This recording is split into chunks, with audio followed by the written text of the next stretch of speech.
kekuatan ketabahan apabila semua orang menyerah. Ada satu kisah yang bergema melalui berabad-abad, seperti bisikan kuno yang enggan untuk lenyap. Ini adalah kisah orang-orang yang terus maju, walaupun dunia di sekeliling mereka seolah-olah bersekongkol menentang mereka. Bayangkan dirimu berada di gurun luas, dikelilingi oleh bukit-bukit pasir tanpa henti, di mana setiap langkah memerlukan lebih daripada sekadar kekuatan fizikal. Ia memerlukan keyakinan kepada sesuatu yang tidak dapat dilihat, disentuh atau diukur. Keyakinan kepada perkara yang tidak kelihatan, yang tidak mungkin dan yang mustahil. Disinilah kebanyakan manusia berhenti. Inilah saat di mana fikiran manusia, sehebat manapun tetapi tetap rapuh, mulai ragu. Namun, ada sesuatu di dalam dirimu yang tidak boleh dibungkam.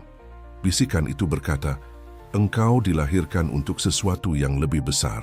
Mungkin ini yang dimaksudkan oleh Napoleon Hill apabila dia bercakap tentang pentingnya ketabahan. Ia bukan hanya tentang terus berjalan, ia adalah tentang terus berjalan dengan tujuan.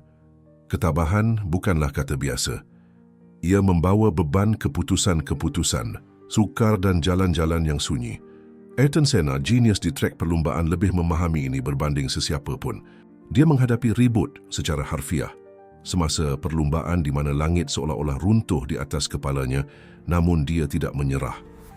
Dia terus maju kerana dia memahami bahawa kemenangan bukan milik yang paling pantas, tetapi milik yang paling tangguh.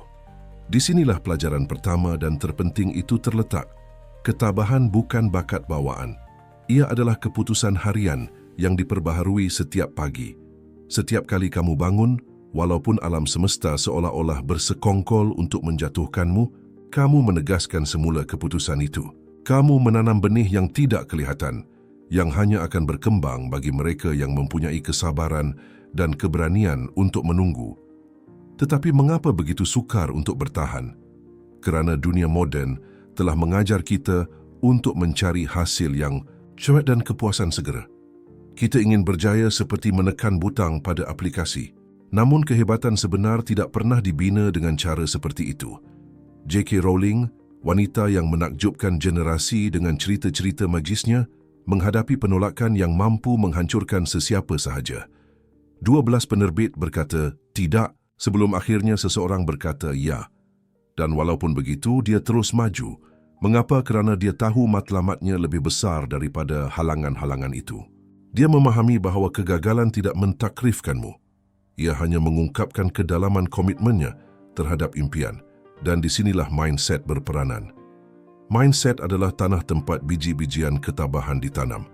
Jika tanah itu subur, penuh dengan pemikiran positif dan visi yang jelas, maka ketabahan akan menemui jalannya ke permukaan. Tetapi jika tanah itu tandus, tercemar oleh keraguan dan ketakutan, maka semua tenagamu akan terbuang hanya untuk bertahan hidup, bukan untuk berkembang. Yesus Kristus, yang pesan cinta dan ketabahannya telah merentasi milenium, berkata sesuatu yang mendalam. Bina rumahmu di atas batu. Beliau tidak hanya berbicara tentang iman agama, tetapi tentang asas yang kuat. Mindset yang kuat adalah batu itu. Tanpanya angin apa pun boleh meruntuhkan segala-galanya yang telah kamu bina. Sekarang fikirkan tentang kejelasan. Berapa kali kamu merasa seperti berlari dalam bulatan tanpa tahu ke mana hendak pergi? Kekurangan arah adalah salah satu perangkap terbesar dalam perjalanan kita. Ketabahan tanpa kejelasan seperti berlayar tanpa kompas. Kamu boleh mendayung sekuat tenaga, tetapi akhirnya kamu akan letih dan sesat. Kejelasan datang apabila kamu memberi dirimu ruang untuk berhenti, bernafas dan melihat ke cakrawala. Apa yang benar-benar penting bagimu? Warisan apa yang ingin kamu tinggalkan? Soalan-soalan ini mungkin kedengaran abstrak, tetapi itulah mercu tanda yang akan membimbing langkah-langkahmu. Apabila kamu tahu dengan tepat apa yang kamu inginkan, jalan menjadi lebih jelas dan ketabahan mendapat makna baru. Ia berhenti menjadi perjuangan buta dan menjadi perjalanan yang pasti menuju takdirmu. Namun, kejelasan saja tidak cukup. Untuk bertahan, kamu memerlukan visi. Visi adalah keupayaan untuk melihat melampaui masa kini, membayangkan masa depan walaupun ia belum wujud. Steve Jobs mempunyai visi seperti itu. Dia melihat komputer bukan sebagai mesin dingin dan rumit, tetapi sebagai alat yang boleh mengubah dunia. Dan dia terus maju, walaupun semua orang mengejek idenya.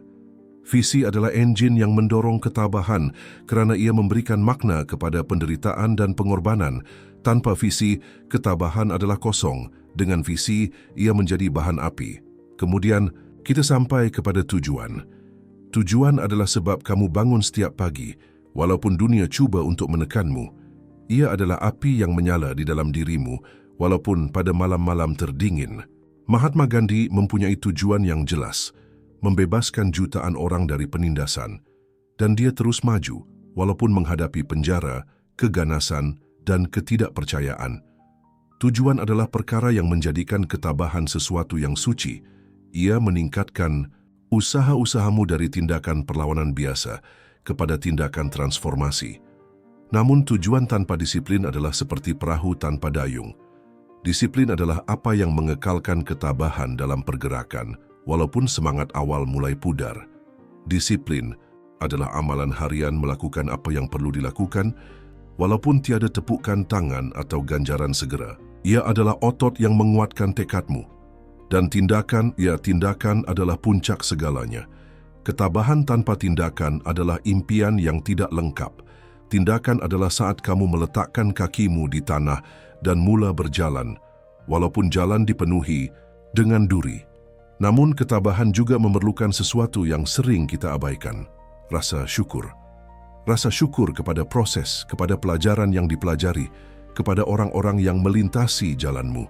Rasa syukur menjadikan ketabahan lebih ringan kerana ia mengingatkan kita bahawa setiap halangan yang dilalui adalah sebuah kemenangan, betapapun kecilnya. Kemampuan beradaptasi adalah elemen utama lain.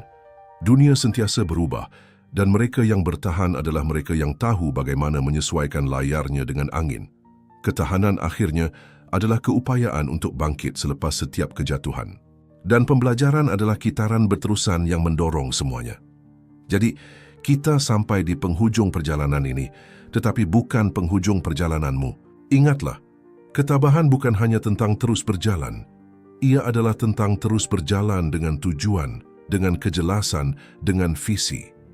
Ia adalah tentang terus berjalan apabila semua orang di sekelilingmu telah menyerah. Ia adalah tentang terus berjalan kerana kamu tahu bahawa takdir yang menantimu layak untuk setiap titisan air mata, setiap titisan peluh, setiap pengorbanan. Jadi, bangunlah, tarik nafas dalam-dalam, dan teruslah maju. Dunia sedang menantimu.